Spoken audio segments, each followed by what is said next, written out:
Is that better? Okay.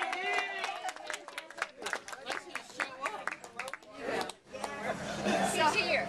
Jim, you want to sit in the rocking chair? You don't have to. No armrests. No armrests on the rocking chair. Can everyone hear me? Okay? No? You can. Some people have hearing losses. We're getting up there, huh? Okay. So, welcome. We are so happy all of you could come. I just wanted to thank our nephew Stuart Davis, Master Chef, who catered this open house. Serena, who made, and the kids who made all the pretzels, and Debbie, who made the cake. Jim asked for a gold watch, and so there's a gold watch cake. You know how you ask, can I have a rocking horse cake? So Jim asked Debbie to make a gold watch cake, and did. And all the friends who brought desserts and other things, and the Indian food is from Indie Blue, which is a wonderful restaurant that we love. So I'm going to talk for a minute and then read you what Michael and Jonathan, Michael wrote from Vienna and Jonathan from California, and then some of Jim's bosses and colleagues are going to talk for a bit. So, Jim started his work career at age 17, working as a cashier for Food Fair. At 18, he babysat for kids at David Duke's, a resort in the mountains where several families went every year on vacation. At 19, he worked on a troop transport ship where he spent the summer scrubbing pots on a military transport vessel. At 20, he taught Sunday school and Hebrew school at Temple Sinai. At 21, he was a camp counselor at Ramah. I'm not sure which job he taught kids a magic trick which involved lit matches and balancing forks on the rim of a glass. Okay? Anyway, he worked in his father's office during law school and then was a judicial clerk for Judge Heine. He was in private practice in his father's firm for 6 years, and in 1973 he joined the public defender's office, where he just retired after 38 years.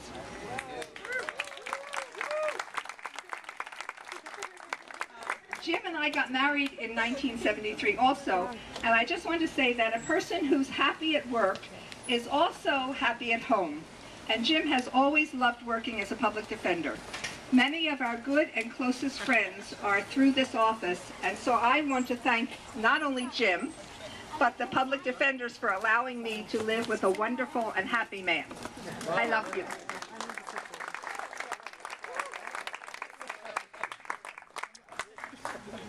Okay, so this next piece came from Jonathan from California. He says, "It is a truly precious thing to love one's job.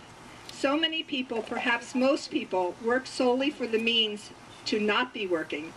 How rare and wonderful it must be to live to be working and not just work to live. Anyone that knows my dad has seen him at his most alert, perhaps the only time he was alert, when he was in the midst of an important trial. When called to action, Jim Klein was a real-life detective in a crime novel. He eagerly analyzed his and many other people's cases from every unique angle possible.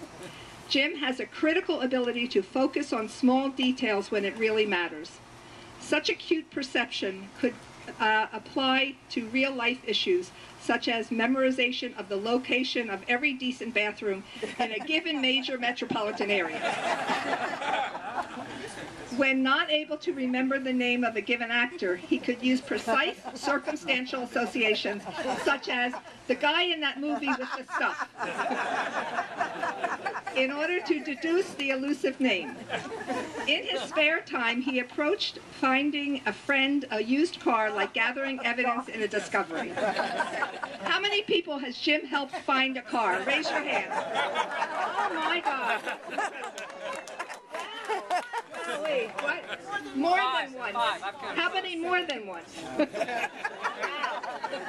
And Jossie is Jim's car husband, right? No, the other way around. The other way. Right. Unfortunately, I can't be present, as I, alas, am currently working to live. I can only hope and strive for such a fulfilling career such as my father has had. But I can take an example of the passion he derived from the challenge of his work and applied through all other facets of his life. Now that Jim has retired, I'm sure he will divert his vocational energy into other new adventures, such as perhaps doing a stint on the bench as a real beard Santa in the Cherry Hill Mall. That's from Jonathan, who's our older son. And this is from Michael, who wrote this from Vienna. Even though we've seen it coming for a while now, it's hard to believe you are finally retiring after 38 years working as a public defender. It was always the kind of thing that I took for granted that tended to impact my life in indirect ways.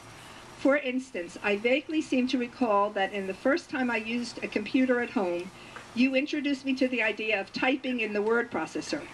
Years later, it was me trying to teach you how to use the newfangled programs, helping you format your legal briefs, and trying to teach you that, unlike the typewriters of yore, you didn't need to repeatedly press the space bar in order to center text on the page.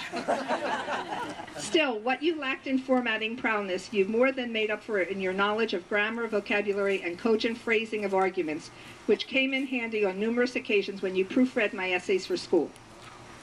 Not that I always agreed with your corrections. Speaking of which, another thing I learned from you is the art of arguing.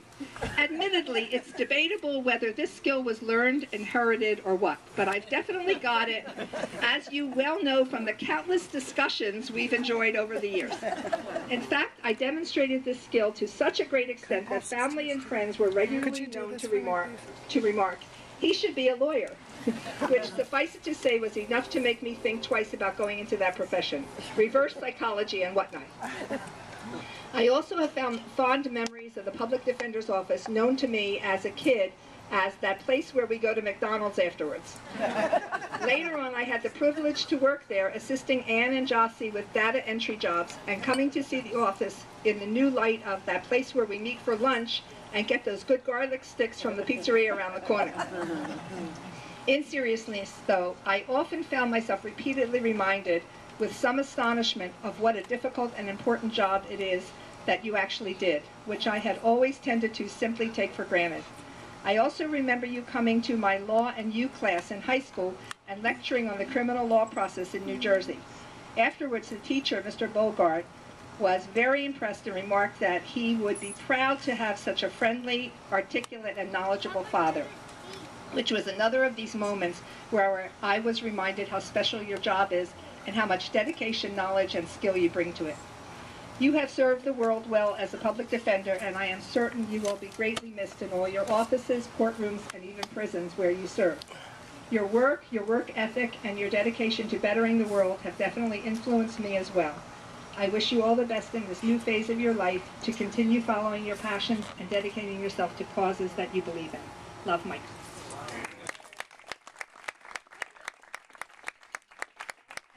So I was trying to go maybe in chronological order, and I was thinking Ian was the first person in the office, right? Is that correct?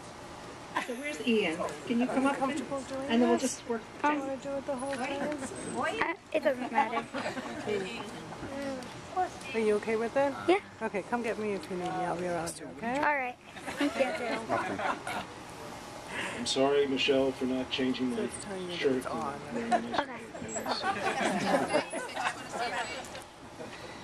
I was hoping to go last, but I've been listening to people talk about you, Jim, and it's interesting to hear so many of these stories about when you were at camp, and the way you be handling yourself or walking a little bit slower than everybody else and doing.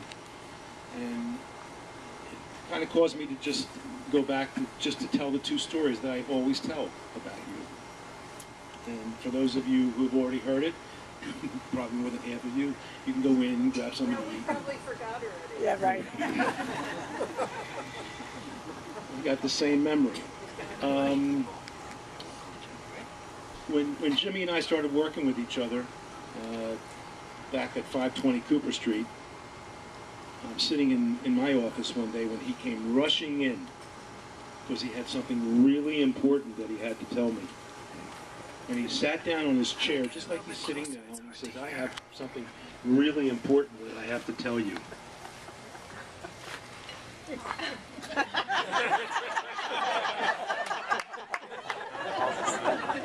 So I stood up and I walked out and I asked some of the other people to come in and just to confirm what I was seeing. Now, eventually, he did wake up and he told me what he had come into. But that's a true story. It happened exactly that way. So people, you know, they hear those kinds of stories and they tend to think, oh, you know, so how smart. How smart. That's because your brain is busy dealing with all the important stuff. Whereas my brain is not. I only worry about when I can call you if I need some important information, and then you give it to me. And this is the second story I always tell now. I was representing a 15-year-old young girl who was charged with homicide, and just take my word for it, she was innocent. And I was arguing to keep the case in juvenile court so that I could then really win the case, and the state was trying to push it into adult court. And I called Jimmy one day. He was unaware that I was going to be calling him. I called him. I said, Jim, I have this case, and I described it to him. And without hesitation, he said, oh, well, go look at State versus blah blah at blah blah blah. And I went and took a look at it. Sent the name of the case to the prosecutor, who called me back the next day and said, okay, you son of a bitch, you got the case, you win. Wow. Because this is really an incredible person when it comes to, well, so many areas. In our book club, he just blows us apart too. He just was an amazing guy to have in the office, to be in the office. And I was lucky to be working with him for a good number of years, and I'm happy to be here and still alive to celebrate his retirement. So Jim, congratulations, Mazel Tov, and I wish you the best in your next adventure.